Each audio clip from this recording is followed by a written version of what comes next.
IDFM 98 de la Bande FM. Bonsoir à toutes et à tous. Une émission Au-delà du miroir.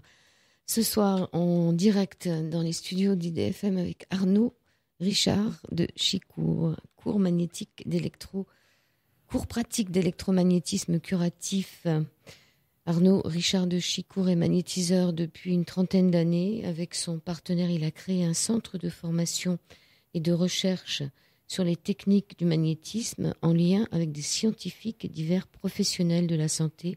Il est également un conférencier fort apprécié. Son site www.formation au magnétisme, tout attaché au singulier, formation au magnétisme curatif.com. Arnaud Richard de Chicourt, bonsoir. Bonsoir Joël. Très heureuse de vous trouver dans ces studios d'IDFM. Donc, cours pratique d'électromagnétisme curatif, le magnétisme à la lumière de la science aux éditions Trajectoire. Vous parlez d'électromagnétisme et pas de magnétisme. Oui, effectivement. Donc, je tiens à faire part aux auditeurs que j'ai une approche très rationnelle du magnétisme. Ce mot, effectivement, est utilisé depuis de nombreuses années. Sur le plan de la physique, le magnétisme a à voir essentiellement avec les aimants et le mot électromagnétisme fait référence à l'électricité ainsi que le champ magnétique émis par des aimants comme les pierres naturelles.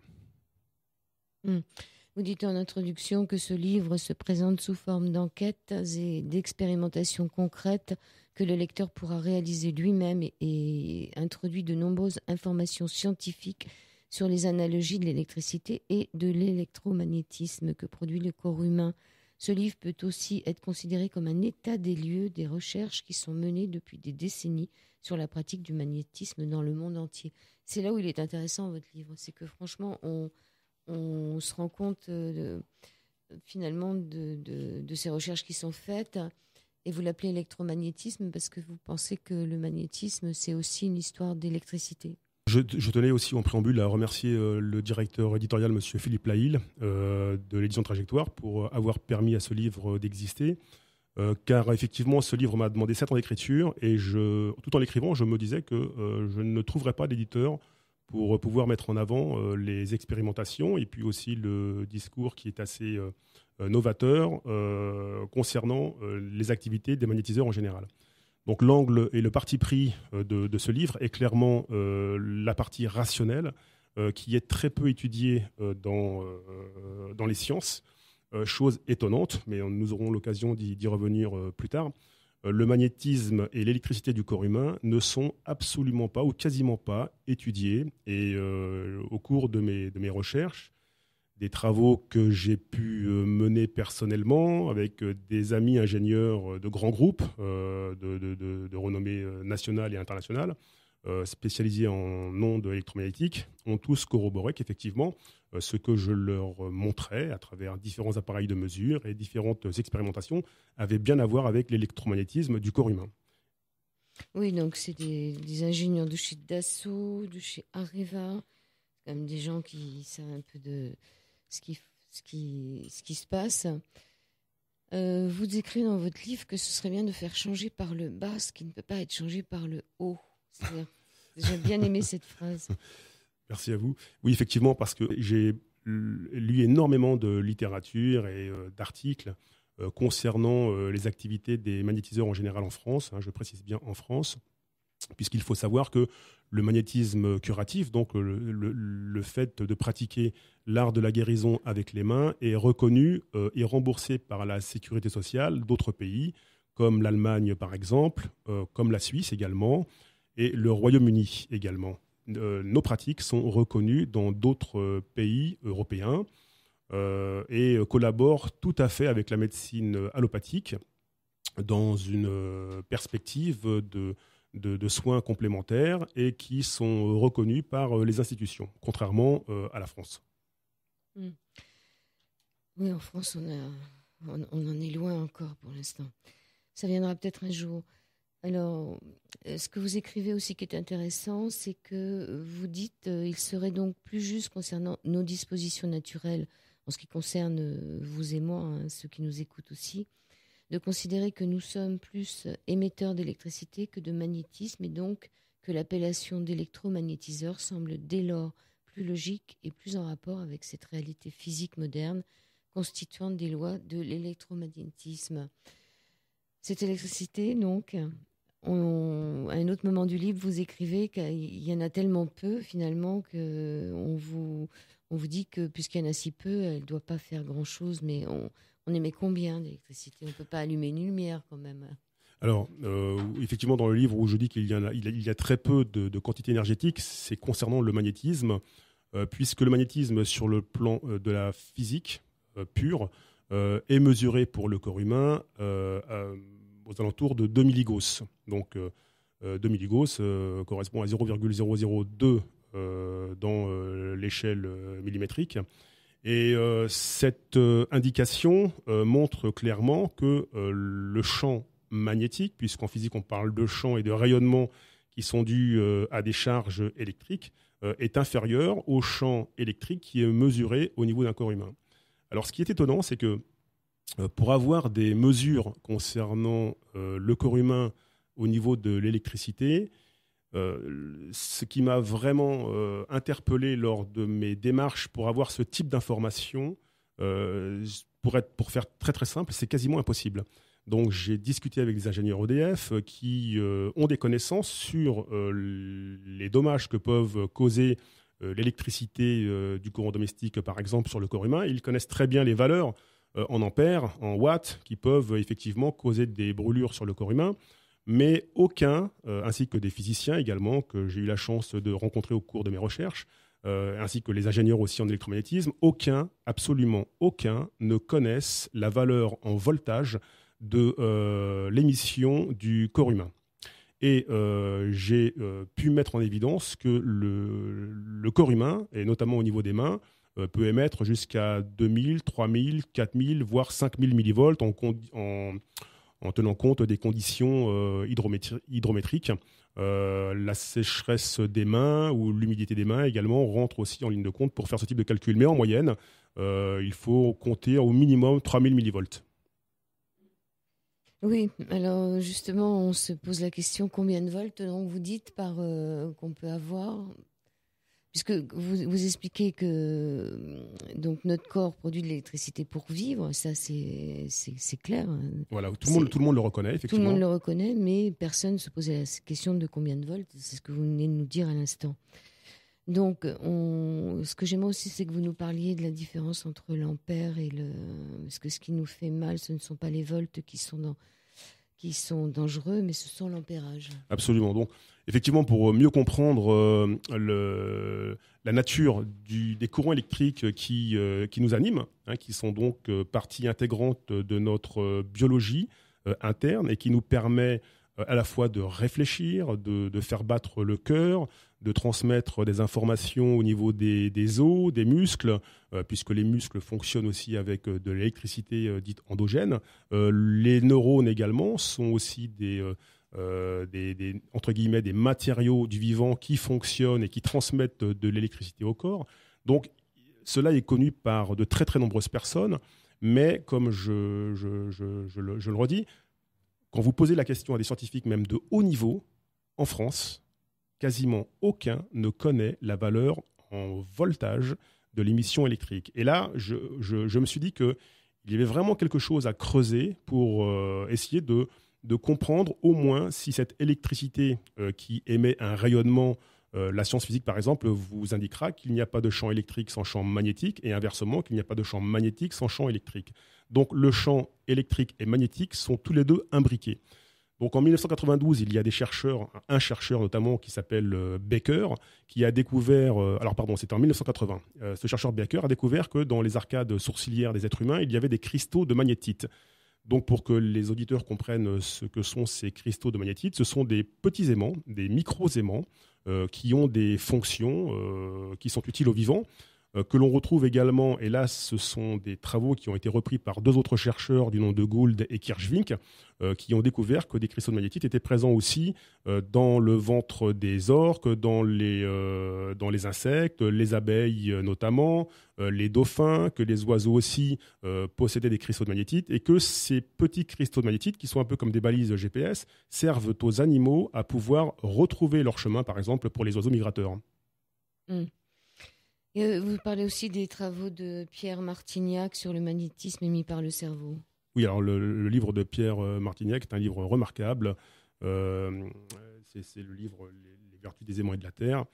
Effectivement, le cerveau concentre des millions de cristaux de magnétite qui ont une utilité. La nature ne crée rien au hasard. Et ces cristaux de magnétite, en tout cas pour ce qui est intéressant dans les recherches que j'ai pu mener à ce sujet, concernant donc, je suis magnétiseur et donc ce qui m'intéresse c'est le magnétisme, c'est que ces cristaux de magnétite ont un rôle en émettant un champ rayonnant. Donc ce n'est pas qu'au niveau du cerveau, mais c'est aussi au niveau des mains, des pouces notamment. Il faut savoir que ces travaux ont été mis aussi en évidence par un grand professeur qui s'appelait le professeur Yves Rocard, qui, entre parenthèses, était le père de la bombe atomique française, et qui s'est beaucoup intéressé sur la fin de ses jours à ces travaux, et notamment au courant électrique et au courant magnétique du corps humain, qui, comme il le disait lui-même, lorsque j'en parle à mes confrères, ceux-ci ont l'air d'aborder la question sur un air un peu fantasque, mais cette réalité est bien réelle. Nous sommes des êtres doués d'électromagnétisme. Quand on pense au IRM, finalement, c'est par résonance magnétique. Absolument. Est-ce que c'est bon pour la santé de faire beaucoup d'IRM ? Alors là, il faudrait vraiment faire des études complètes sur la nature toxique des champs électriques et des champs magnétiques. Alors, être surexposé à des ondes électromagnétiques, bien sûr que dans certains... Alors, je tiens à préciser qu'il ne faut pas non plus être parano avec les ondes électromagnétiques, puisque nous en sommes entourés, les physiciens dénombrent plus d'1 milliard d'ondes qui nous entourent, aussi bien terrestres que cosmiques. Là, nous sommes dans une radio, effectivement, il y a aussi des ondes électromagnétiques qui circulent. Les ondes radio émettent des ondes qui traversent les pièces constamment. Donc, effectivement, nous sommes entourés d'ondes électromagnétiques. Mais ce qui apparaît dans les recherches récentes, c'est qu'effectivement, si nous sommes exposés trop longtemps à des sources de champs électromagnétiques, cela peut provoquer des dommages, surtout si les sources sont issues des courants dits alternatifs, 220 volts par exemple, où là, la quantité des électrons et la densité que cela représente peut effectivement avoir une interaction au niveau des cellules du corps humain.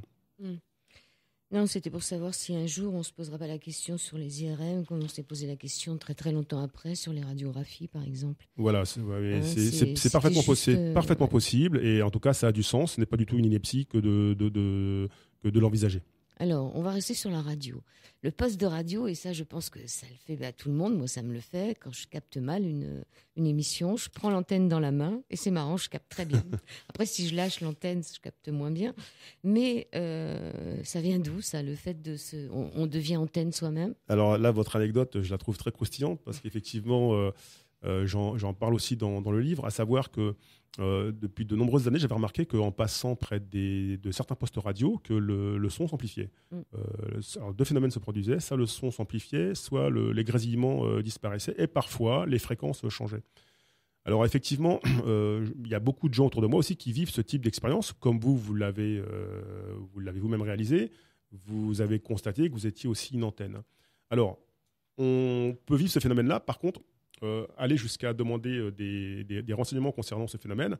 Là, je peux vous assurer que là aussi, c'est très difficile de trouver des renseignements qui sont assez riches et conséquents et qui parleraient notamment de l'interaction qu'il existe entre le corps humain et des ondes électromagnétiques, puisque lorsque vous prenez un micro, effectivement, celui-ci a des aimants, a également des fils de cuivre, et vous avez un phénomène d'antenne qui se crée. Alors, lorsque j'ai parlé à des physiciens, certains m'ont dit il n'est pas possible d'amplifier un son lorsque l'on s'approche d'une antenne avec le corps humain. Par contre, ce qui peut se produire, c'est qu'il peut se produire un phénomène d'absorption. Donc, au mieux, on va réduire la fréquence du champ électrique dans le contact entre l'antenne et le corps. Et pourtant, moi, je remarquais que le son s'amplifiait, le son s'améliorait. Donc moi j'ai étudié aussi la fréquence est meilleure. La fréquence est absolument. Voilà. La fréquence, vous améliorez la fréquence. Ouais. Donc si vous améliorez la fréquence, donc j'ai fait des études aussi sur l'électricité. En fait, moi le magnétisme moi qui n'étais pas du tout à la base dans le domaine des sciences, le magnétisme m'a amené progressivement à m'intéresser vraiment aux sciences dites dures de la physique et de l'électricité. J'ai donc revu les lois fondamentales de l'électricité avec les premiers travaux de Galvani, les travaux de Volta sur les batteries. Les Coulomb sur la mise au point de la règle des signes avec les fameuses charges électriques qui s'attirent ou qui se repoussent avec les signes plus, moins, plus, moins. Donc j'ai remarqué que toutes ces lois s'appliquaient en allant jusqu'aux équations de Maxwell, que toutes les lois de l'électromagnétisme s'appliquaient au corps humain. Donc lorsque j'ai dit à un physicien qui était une de mes relations, mais moi, j'amplifie le son. Je lui ai dit que si j'amplifie le son, c'est donc qu'il y a une augmentation de la charge électrique et qui provient de mon corps. Et là, j'ai remarqué que ça avait été chez lui un étonnement. Et en fait, ce que vous dites rejoint exactement l'étonnement que vous auriez pu aussi vous avoir et comprendre que finalement, votre corps était un amplificateur par un apport de charge électrique. Donc, on a effectivement une interaction qui n'est pas que de l'absorption, mais nous produisons un champ rayonnant électromagnétique et qui a cette capacité à pouvoir amplifier effectivement le son d'une antenne radio. Moi, si j'avais fait un petit dessin, je me serais dit que finalement, je me dessinais sur la Terre avec mes petits pieds sur la Terre, qu'il y avait mon poste de radio à côté, l'antenne qui monte vers le ciel et que j'étais simplement un relais entre le ciel et la Terre. Mais bon, c'est peut-être une image un peu bête. Non, pas du tout, parce que non, absolument pas, puisque la Terre est produit aussi de... La Terre est un potentiel en électricité dit à peu près à zéro, puisque lorsque vous installez une machine domestique, on parle de potentiel neutre. C'est pour ça qu'on remet ça à la Terre. Exactement, et dans nos pratiques, vous le savez, on parle de déchargement d'énergie à la Terre, exactement comme ce qui s'attribue pour l'électricité moderne. Et le rapport avec le ciel, il peut aussi être vu sous l'angle des ions qui sont dans la ionosphère. On parle de ionosphère, ion pour ionosphère. Ce sont effectivement des charges électriques, en plus de signes électriques plus ou de signes électriques moins. Donc, le phénomène de la foudre, par exemple, c'est bien cette décharge de tension qui s'accumule au niveau du ciel et qui finit dans la Terre par un phénomène d'absorption. Mais il y a bien une relation électromagnétique entre le ciel et la Terre. Et on retrouve également aussi cette réalité physique au niveau du corps humain, tout simplement. Vous écrivez à la page 34 de votre livre qu'il y a des sujets hypersensibles qui peuvent faire dévier les aiguilles d'une boussole. Oui, alors ça, ce sont des expérimentations qui ont été faites effectivement et qui... Pasteur, par exemple, peu de gens le savent, mais reconnaissait effectivement au monde du vivant les capacités électriques. Pasteur a lui-même étudié ces phénomènes, mais bon, c'est passé sous silence. Je n'ai jamais trouvé des ouvrages de vulgarisation où on indique que Pasteur s'intéressait à ces phénomènes d'électricité sur le biologique. Et effectivement, il y a des personnes qui, si on fait référence aux cristaux de magnétite, qui ont été découverts respectivement par Baker et Gould et Kirschvink, ces cristaux de magnétite sont de véritables petits aimants que l'on a dans le corps, sont des minerais de fer en microgrammes, qui sont mesurables en microgrammes, et qui peuvent avoir une action effectivement d'aimantation. Ce sont des petits aimants. Donc effectivement, des gens qui auraient, du point de vue naturel, peut-être plus de charge ou un équipement biologique naturel de cristaux de magnétite peut avoir une action sur les aiguilles d'une boussole. Cela, je n'ai pas vérifié moi-même les expérimentations qui sont énoncées dans ce livre, qui sont tirées d'un livre, Les vertus des aimants du magnétisme et de la Terre. Mais voilà, c'est tout à fait plausible. On va partir un peu en musique.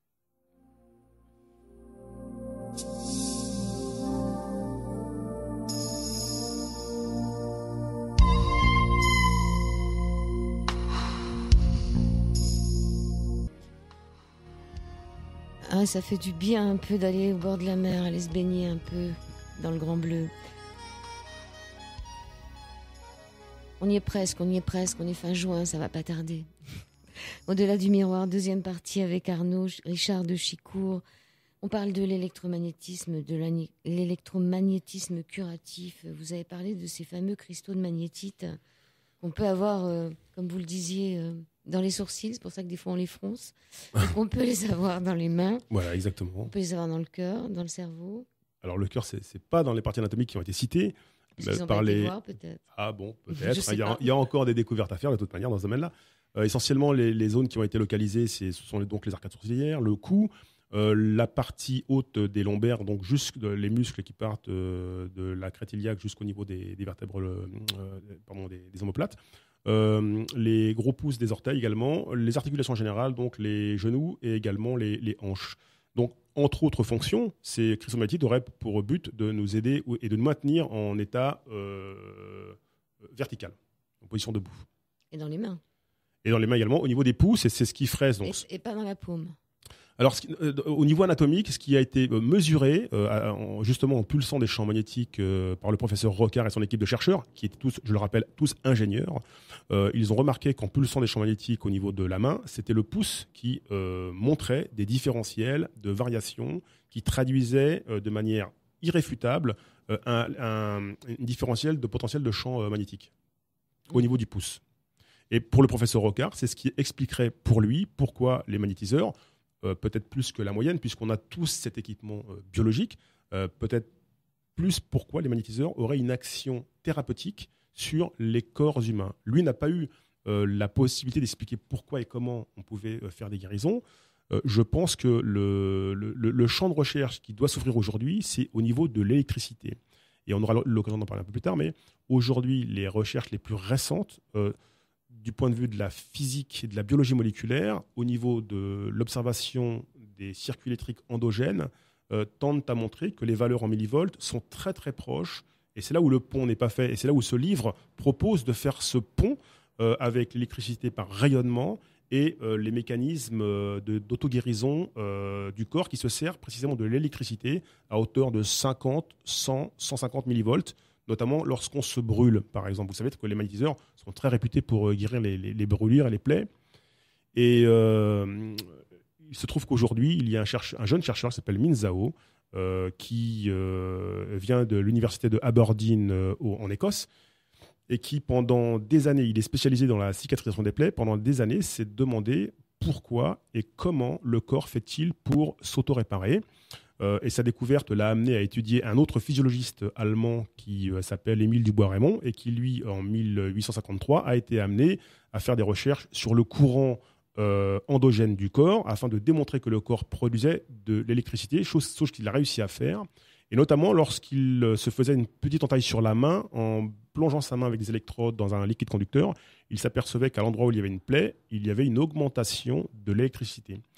Et Min Zhao s'est dit, il y a peut-être une piste à explorer, parce qu'il s'est rendu compte que depuis un siècle et demi, aucune étude sérieuse n'avait été faite sur le pourquoi de ce changement de potentiel électrique lorsqu'il y avait une plaie. Et lui, en reprenant les études de Émile Dubois-Reymond, s'est aperçu que, en fait, il y avait un ordre électrique qui se produisait lorsqu'on avait une coupure dans le corps. Et là, il s'est dit, j'ai trouvé quelque chose de complètement révolutionnaire, puisque lorsqu'il y a une plaie, il y a un ordre électrique, donc les cellules qui ne sont pas altérées reçoivent un signal par la baisse d'un différentiel de potentiel électrique de l'ordre de 50 millivolts et qui vont guider les cellules saines vers les cellules qui sont altérées. Et en fin de compte, en découvrant que derrière ce mécanisme, il y avait un ordre électrique, vous savez bien que les chercheurs, en général, cherchent tout de suite une application industrielle, bien souvent, au niveau universitaire. Et donc, ils se sont dit, on va pouvoir maintenant créer, puisqu'on a découvert que ce qui permettait la cicatrisation, c'était un signal électrique, on va pouvoir créer maintenant des appareils qui vont produire un courant électrique pour orienter les cellules saines afin qu'elles cautérisent plus vite. Voilà, ça c'est le projet universitaire. Ce qui est intéressant, en tout cas au niveau biologie, c'est qu'on commence maintenant à reconnaître, maintenant c'est reconnu de toute manière, qu'il y a l'électricité est impliquée dans les phénomènes biologiques. Et moi, en tant que magnétiseur, j'ai très souvent remarqué que lorsque l'on mettait les mains sur des personnes à soigner, la majorité disent on ressent de l'électricité. Donc vous connaissez bien cette expression, elle est très souvent et très largement dite. Pourtant, derrière, aucune étude n'est faite sur l'électricité du corps humain.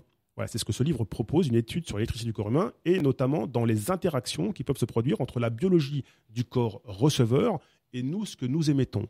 Eh bien, semble-t-il, en étant appuyé par ces travaux universitaires, et on retrouve exactement les mêmes valeurs. Nous émettons à peu près entre l'ordre de 3000, 4000, 5000 millivolts. J'ai une fille de 3 ans, je lui ai mis les mains sur l'appareil. D'ailleurs, Joël, j'ai amené l'appareil ici. C'est un appareil que je ne commercialise pas du tout. N'importe qui peut l'acquérir. Mais celui-là vient d'Allemagne. Je l'ai payé 150 €.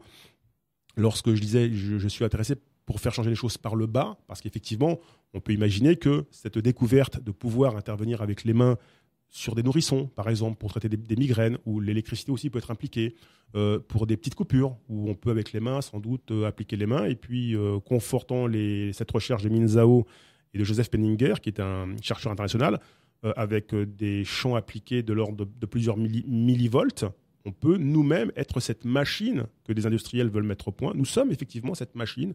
Nous sommes bien plus qu'une machine. On a aussi la conscience, on a aussi l'esprit, on a aussi... mais nous avons aussi cette capacité électrique à pouvoir émettre et qui a des vertus thérapeutiques. Donc je me propose de vous montrer, si vous me le permettez, cette petite machine. Alors c'est un appareil rectangulaire qu'il vient d'ouvrir en deux. Ça ressemble au départ à une télécommande. Voilà, une télécommande. C'est un appareil de mesure de champ électromagnétique qu'on peut trouver dans le commerce, très simplement. À l'intérieur, ça s'ouvre. Alors là, ça commence à... C'est normal que ça s'ouvre ou c'est pour me montrer parce que d'habitude, ça reste fermé, non? Oui. Le but, c'est... Moi, je suis très curieux. J'aime bien savoir comment fonctionnent les choses. Donc, en général, quand vous l'achetez, vous n'avez pas besoin de l'ouvrir. Non, absolument pas. Donc, je l'ai effectivement ouvert en deux. Et c'est en le démontant que je me suis aperçu, et en approchant mes mains, en voulant comprendre justement ce qui se passait lorsque j'approchais. Voilà, il y a un petit buzzer. Donc là, pour les auditeurs, c'est un buzzer qui indique l'intensité du champ électrique. Donc là, l'appareil est posé juste sur la table. Et il indique, là, vous voyez les valeurs en millivolts, il indique environ 8 millivolts. Voilà, il y a une variable de 7. Il indique quoi 8 millivolts. Alors, sur la pièce en général ou... Oui, là, il va mesurer par exemple les petites fréquences, le champ électrique. Il est calibré pour mesurer les champs électriques et les champs magnétiques. D'accord. Donc là, il est sur le curseur électrique. Donc là, il mesure les champs électriques. Donc là, ils sont de l'ordre. Vous lui avez demandé d'être sur le curseur. Oui, voilà, c'est ça. Je le mets sur le champ électrique puisque le champ magnétique est trop faible pour être mesuré. Pour que ce soit bien, il faudrait que ce soit à combien? Alors, il n'y a pas de bien ni de mal. Il n'y a pas de bien ni de mal. Vous savez que, par exemple, si on parle des fréquences d'un four à micro-ondes, c'est mesurable en gigahertz. Donc là, il y a une puissance énorme. Et effectivement, si vous mettez votre main dans un micro-ondes, vous allez être brûlé. Donc là, la puissance est destructrice. En l'occurrence, dans les valeurs que l'on peut mesurer avec l'appareil, là, je vais par exemple approcher mon doigt de la cellule. Alors, si vous entendez le buzzer, ici, voilà. On va entendre le son qui augmente. Voilà. Et là, on est dans des valeurs de 1200 millivolts. On est au maximum, 1999 millivolts. On est à presque 2 volts. Donc voilà, là, ça veut dire que pourquoi ça fait ça? Parce que vous avez mis votre doigt. Voilà, parce que je mets le doigt sur la cellule réceptrice. Vous en mettez deux des doigts. Oui, alors il y a la cellule qui est ici et elle se trouve également ici. Lorsque vous mettez le doigt. Donc vous le pincez avec vos deux doigts. Vous mettez juste vos doigts comme ceci, voilà, en faisant des petites pressions. Devant le micro. Oui. L'appareil. Voilà, je vais recommencer avec l'appareil devant le micro. Voilà, je recommence. Je mets les doigts sur l'appareil de mesure électrique et là je monte dans les valeurs de 1800 millivolts, 1900 millivolts. Et là, alors ça veut dire quoi? Alors, vous pouvez le faire aussi, comme ça, il n'y aura pas de suspicion comme quoi on va voir si ça monte. Alors voilà. Je mets ça dans le micro, vous l'entendez. Voilà, vous prenez votre pouce et votre index, et il y a une cellule réceptrice qui est semble-t-il, en aluminium. C'est index, moi je n'importe lequel. Voilà. Et vous appuyez légèrement, voilà. On entend le buzzer qui... Voilà. Et là, si vous regardez maintenant les valeurs... Allez-y, appuyez. J'appuie, je ne dois pas avoir une bonne... Si, mais regardez, quand le buzzer augmente en intensité, après, il faut le mettre précisément sur la zone. Voilà. Non, mais ce n'est pas ces doigts-là que je voulais mettre. Voilà, on entend le buzzer qui augmente. Là, vous montez dans les valeurs de 300-400 millivolts à peu près. Hein. Mais appuyez et regardez en même temps, Joël. J'appuie, je regarde. Il faut une petite maîtrise. Hein. Appuyez et regardez en même temps les valeurs qui s'affichent. Allez-y, regardez les valeurs. Voilà, allez-y, regardez. Et alors, ça veut dire quoi? Alors, ça veut dire. Alors ça a été fait des centaines de fois. J'ai précisément aussi montré cette expérimentation aux ingénieurs de groupe Areva, Thomson CSF, Dassault Systèmes. Et effectivement, ils ont tous reconnu la validité de cette expérimentation. Alors ça veut dire quoi? Alors si on n'a pas une connaissance de l'électricité du corps humain, précisément, ça ne veut pas dire grand-chose. Sauf que lorsqu'on sait qu'un neurone, par exemple, et je vous assure, pour avoir ces informations-là, mais j'ai soulevé ciel et terre, c'est quasiment introuvable comme information. Un neurone éclot comme une fleur à hauteur de 50 millivolts. Une hormone se développe à partir de 150-200 millivolts. Ça veut dire que lorsque vous avez un problème hormonal, c'est un signal électrique interne, endogène du corps, qui va envoyer un signal pour que l'hormone produise sa substance, l'hormone en question. Ça, c'est valable pour toutes les glandes hormonales. Ce qui veut dire que lorsque nous soignons au cabinet, en fait, c'est ce qui m'a aidé à comprendre comment et pourquoi on arrivait à faire des guérisons sur le plan biologique. L'apport de 3000, 4000 millivolts, 5000 millivolts en fonction des saisons ou aussi en fonction du fait que vous ayez des semelles en caoutchouc ou pas ou en cuir qui sont des isolants ou des conducteurs selon les cas, eh bien, vous allez produire une électricité qui est énorme. C'est un véritable tsunami électrique. Lorsque vous approchez vos mains de l'ordre de 3000, 4000 millivolts sur une glande qui a besoin de 150 millivolts, vous produisez un choc électrique que vous ne ressentez pas d'ailleurs. Là, on est dans un modèle dit micro. Vous ne ressentez pas ce choc électrique, mais au niveau interne, c'est vraiment un tsunami électrique. Et vous relancez en quelque sorte l'appareil biologique. C'est pour ça que, par exemple, pour des femmes qui font de l'hypothyroïdie, on arrive à relancer la thyroxine en évitant la perte des cheveux, en évitant les ongles cassés, par exemple. Pour les zonas, nous parlions des zonas. Les zonas aussi sont impliqués dans le système nerveux, puisque les zonas se développent. Alors, il y a une origine psychosomatique aux zonas également, et une origine virale. Mais dans les deux cas, c'est le virus du zoster, c'est le nom scientifique. Dans les deux cas, le virus se réactive. Donc, dans les deux cas, peu importe l'origine, le zona est réactivé, et c'est un virus qui est réactivé. Eh bien, contrairement à ce que disent beaucoup, et c'est d'ailleurs le grand discours qui est fait aujourd'hui nous concernant, c'est que nous sommes simplement un effet placebo. Donc du point de vue de la science, aujourd'hui en tout cas en France, ce que nous faisons est un effet placebo. Je tiens à préciser ici que je ne suis pas du tout contre la médecine, au contraire. Les diagnostics médicaux sont de pointe en France. On a besoin incontestablement de la médecine.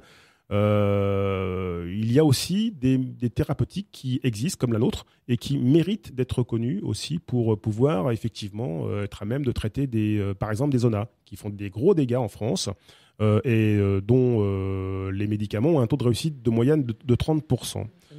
Et nous, en moyenne, les magnétiseurs, on a un taux de réussite en moyenne, je dis bien en moyenne, de 80%. Et ce n'est pas dû qu'à un effet placebo, c'est dû aussi à l'électricité de nos mains lorsque nous appliquons nos mains sur ce type de bouton. Ok. 25 000 mètres de vaisseaux sanguins qui permettent de faire passer le sang. Est-ce que cette électricité, elle passe par le sang ?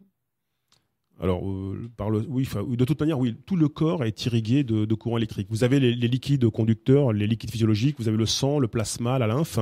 Et tous ces éléments ont besoin aussi fournissent déjà d'une part par la vitesse de circulation un courant électrique et puis les cellules, une cellule.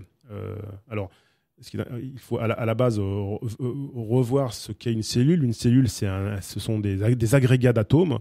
Les atomes ont des électrons et des protons, donc des charges positives et négatives en général qui s'équilibrent. On parle de polarisation.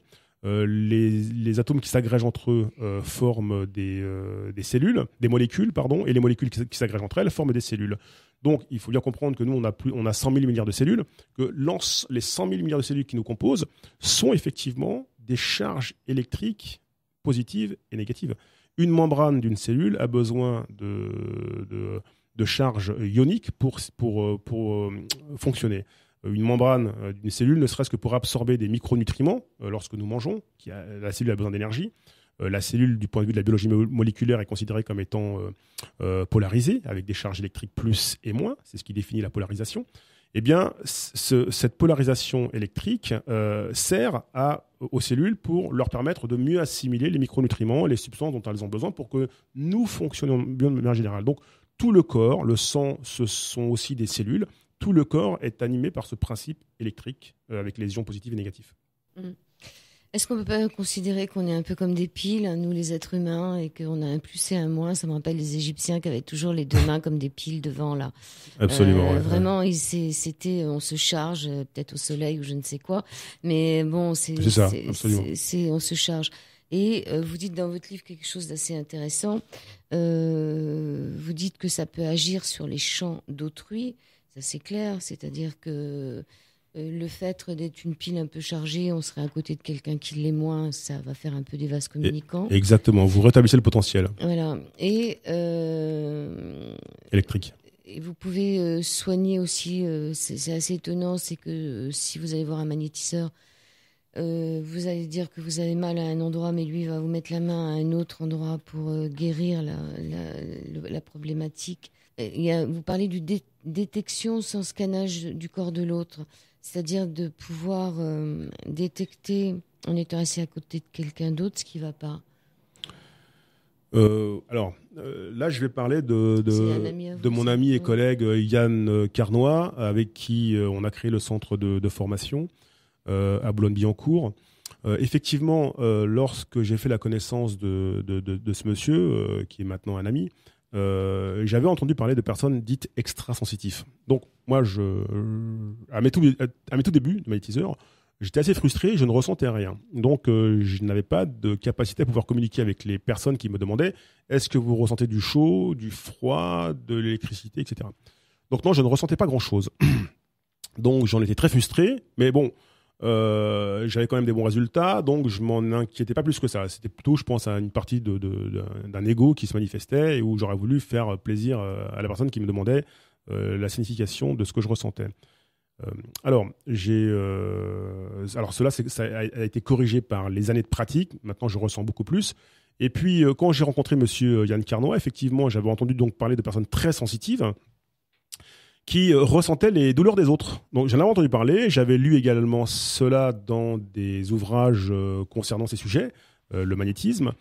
Et je m'étais dit, tiens, ça doit être une capacité qui doit être intéressante, mais qui doit aussi être très dérangeante pour les gens qui ressentent cela. Et j'en étais tout à fait... pour moi, c'est du point de vue de la raison et du cartésianisme, c'était pas du tout quelque chose d'insensé, puisque je pouvais ressentir, par exemple, que lorsqu'une personne était très tendue, en colère. Mais là, c'était pas de l'ordre du soin, mais de la tension émotionnelle. Donc, on ressent tout ça. On ressent des tensions, on ressent chez une personne un état colérique. La tristesse. La tristesse, ça fait comme des bulles d'émotions qui se dégagent, un peu comme des phéromones, et qu'on arrive à percevoir. Donc, effectivement, ceux qui sont très sensibles à ce type de manifestation, je me disais, doivent être vraiment très gênés. Et j'étais avec mon collègue Yann Carnoy à mon cabinet, à Boulogne-Billancourt, et je lui dis, écoute, là, je reçois une personne aujourd'hui, c'était une visiteuse médicale, et qui, elle, n'était pas du tout convaincue par le magnétisme, mais qui venait pour des soins, pour enlever des douleurs au niveau de ses dents. Et elle arrive dans le cabinet, mon collègue Yann est assis, il ne la connaît pas, elle s'installe, et puis il lui dit vous avez mal là. Bon.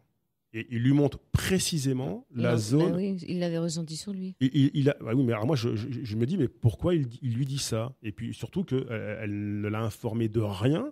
Et il lui montre précisément une zone sur la mâchoire inférieure, mais précisément avec son doigt, son index, précisément une zone. Et elle ne lui répond pas. Et lui, il lui répond, mais ça vous fait mal là? Et elle ne répond toujours pas. Et je la vois un peu interloquée. Puis je me dis quand même, bon, ça doit être un peu surprenant pour elle. Et elle finit par lâcher. Effectivement, j'ai mal là, mais comment vous pouvez le savoir? Et il dit, parce que moi, ça me fait mal aussi. Oui, c'est ça. Voilà. Et là, j'ai été témoin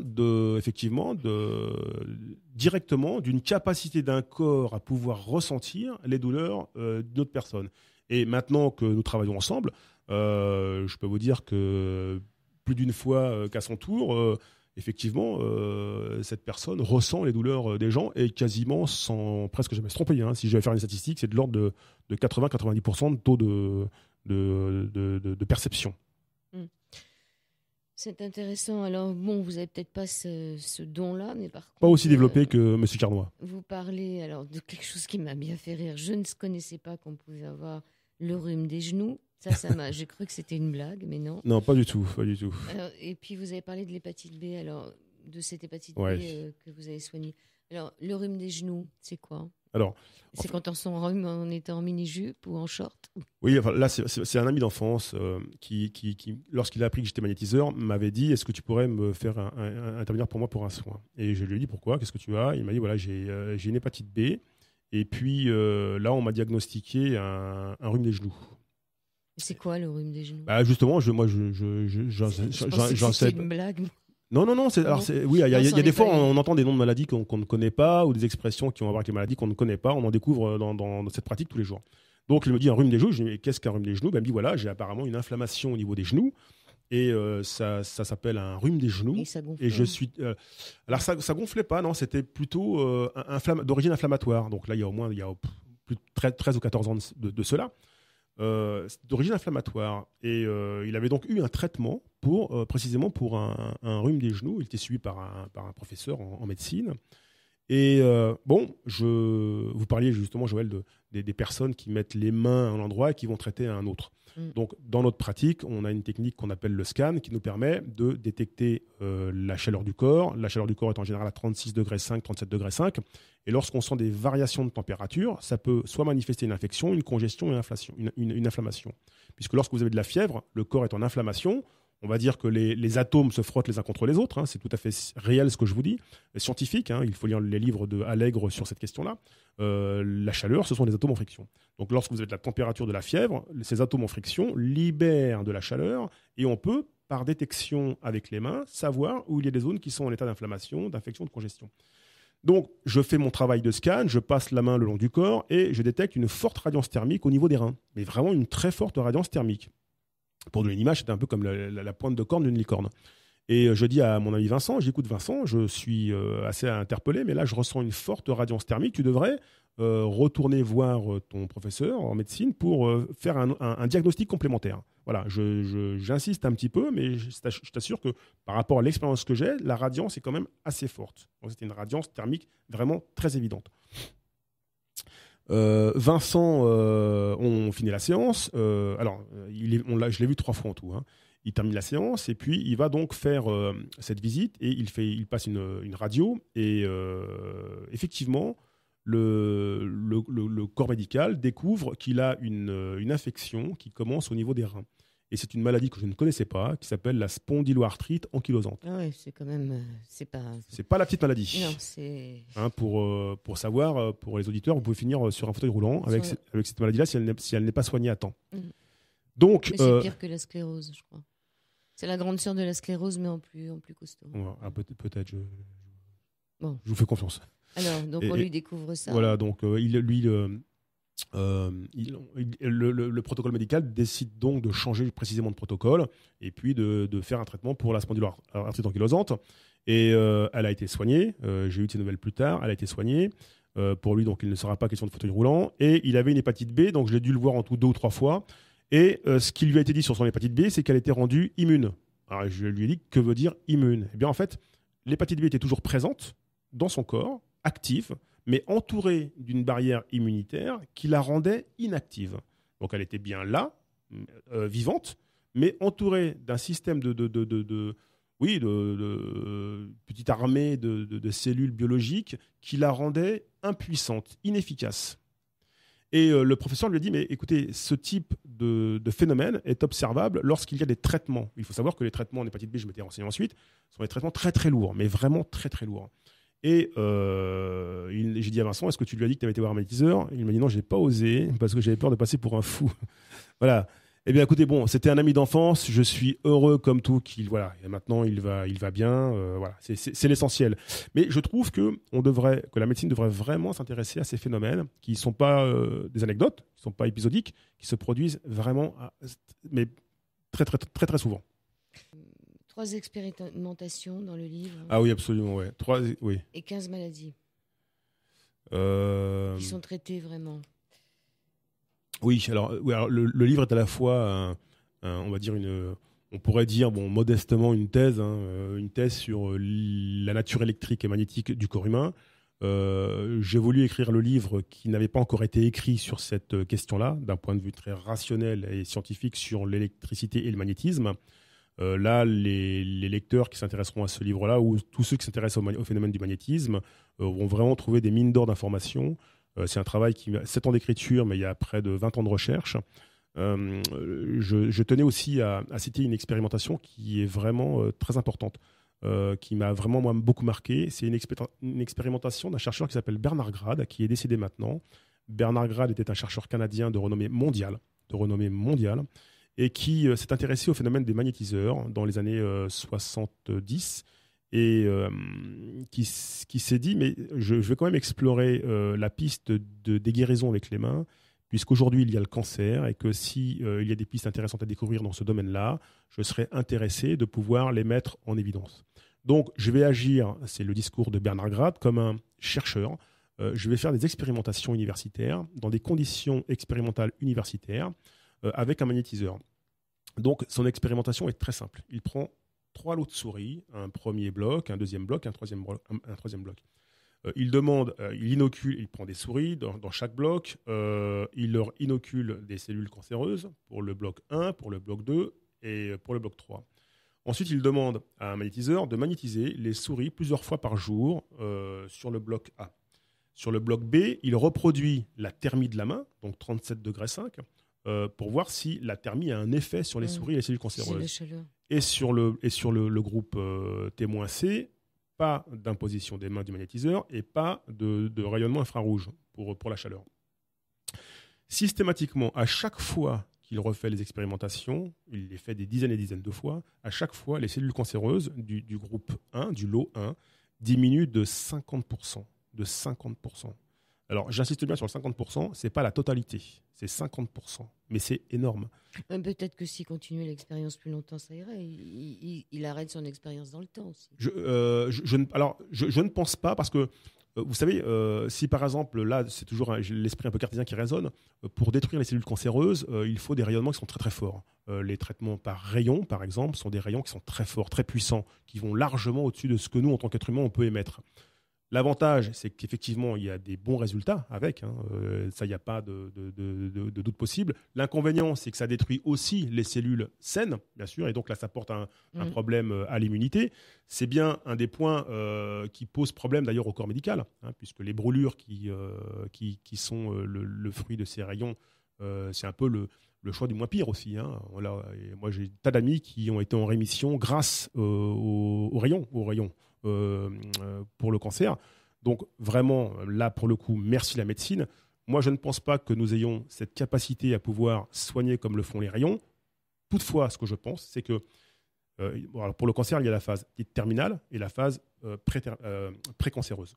Je pense que si on commençait des soins en état précancéreux, et que s'il s'avère que sur l'être humain, on a les mêmes résultats que sur des souris, puisque la souris est vraiment l'animal qui est le plus proche de nous, si on arrive à faire diminuer de 50% les cellules cancéreuses, c'est déjà énorme. Et je trouve dommage de se priver des services des magnétiseurs en collaboration avec des hôpitaux pour pouvoir intervenir. À titre personnel, il y a un hôpital, je ne dirai pas le nom de cet hôpital, mais il y a des médecins d'hôpitaux très connus spécialisés en cancérologie qui m'envoient des patients pour faire disparaître les brûlures. Donc, il y a malgré tout en France des médecins qui savent que nous avons une réelle efficacité. Je serais contre un magnétiseur qui dirait qu'il peut soigner le cancer, mais vraiment contre. Non, il faut aller vers la médecine allopathique pour ça. Par contre, en adjuvant complémentaire, oui, incontestablement, oui, ça renforce l'immunité, c'est un anti-infectieux naturel.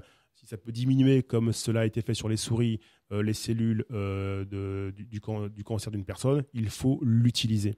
Ma maman a eu un cancer, je suis concerné par cette maladie, voilà.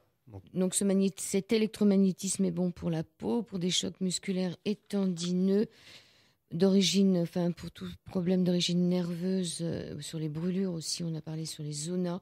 En deuxième partie de votre livre, vous parlez un peu d'anatomie et de physiologie. Vous parlez des glandes hormonales et des chakras et la relation entre les chakras et les glandes hormonales. Et vous parlez aussi de la polarité dont on n'a pas parlé parce qu'on n'a pas eu le temps. Et il est déjà 54. Qu'est-ce que vous pourriez dire pour terminer cette émission ? Rapidement, les chakras, donc moi je suis issu d'une culture, on va dire, des arts martiaux. J'étais membre de la Fédération française de karaté des arts martiaux et affinitaires, la LFFKMA. Et donc, très rapidement, les enseignants, les sensei que j'avais, m'ont orienté vers les arts énergétiques dits internes. Eux-mêmes étaient soignés avec les mains, inspirés par la culture chinoise où ils apprenaient effectivement leurs techniques d'arts martiaux. Le mot chakra m'a toujours interpellé. Je me suis intéressé au chakra de manière presque intuitive très tôt. Et après avoir lu un livre très intéressant de Thierry Janssen qui s'appelle La solution intérieure. C'est un médecin renommé, un cardiologue renommé, qui effectivement explique que les chakras ne sont autres que des glandes hormonales. Donc si vous prenez la conception ayurvédique par exemple, les chakras représentent clairement la carte allopathique des glandes hormonales. Que ce soit les reins, que ce soit la glande thyroïdienne, que ce soit le thymus, que ce soit le système rate-pancréas, que ce soit la glande épiphysaire ou la glande hypophysaire. Donc vous avez une similitude entre ce qu'on appelle les chakras et les glandes hormonales. Dans mon travail de recherche, en tant que magnétiseur, lorsque j'ai découvert que au niveau hormonal, c'était des signaux électriques qui conditionnaient la sécrétion d'hormones, je me suis dit qu'il fallait mettre au point une technique qui soit logique, qui respecte un certain sens d'organisation, de manière à activer chaque glande hormonale avec cet apport d'afflux électrique en provenance des mains. Pour en revenir sur l'électricité, donc on est toutes des petites piles. Quand on se serre la main, finalement, des fois on a des... On échange des flux électriques, effectivement, et magnétiques. Et donc il faut qu'on se serre la main, il faut qu'on se prenne dans les bras. Oui, bien sûr. Il faut qu'on fasse contact avec les autres. Bien sûr, absolument. C'est important. Absolument. Surtout que là, on arrive en été, donc on peut un peu plus se retrouver. Vous vous appelez Arnaud Richard de Chicourt, votre centre à Boulogne-Billancourt. Le magnétisme. Oui, voilà, www.formation-magnétisme-curatif.fr. C'est un centre de formation, effectivement. Parfois, j'entends que ce n'est pas forcément utile d'être formé. Moi, au cours de mon parcours, j'ai 40 ans d'expérimentation. Parfois, effectivement, imposer les mains, ce n'est pas un acte anodin. On peut activer ou désactiver certaines glandes en fonction de la main que l'on va imposer. Là, on parle de polarité. Voilà, il faut éviter de magnétiser une femme qui est enceinte à partir de 2 mois, 3 mois, 4 mois, parce que l'embryon suit la thermie de la main. Lorsque vous faites une rotation au niveau de l'abdomen, l'embryon peut suivre la main. Et éviter de magnétiser quelqu'un qui a un pacemaker, parce que l'interaction des ondes électromagnétiques que vous générez, sans le savoir, peut avoir une incidence. Donc il y a quand même des choses. Ce n'est pas une grande formation, c'est un volume d'heures de 60 heures, plus 40 heures de plan de traitement que vous faites chez vous. C'est-à-dire que le corpus de la formation, c'est 60 heures. Donc ce n'est pas énorme, pour au moins éviter déjà, de ne pas se produire de dommages sur soi, notamment au niveau du système nerveux, puisque ça demande une concentration particulière, et puis également de ne pas causer de dommages également aux autres. Voilà, donc le site c'est www.formationmagnétismecuratif.com. Quant au livre, c'est cours pratiques d'électromagnétisme curatif, le magnétisme à la lumière de la science, aux éditions Trajectoire. Merci Arnaud Richard de Chicourt. Merci beaucoup, Madame Vérin. Merci. Pour m'envoler vers d'autres ciels et découvrir d'autres soleils, quand je partirai dans la nuit, entre les fleurs et les bougies, quand je partirai pour de bon, souviens-toi de cette chanson.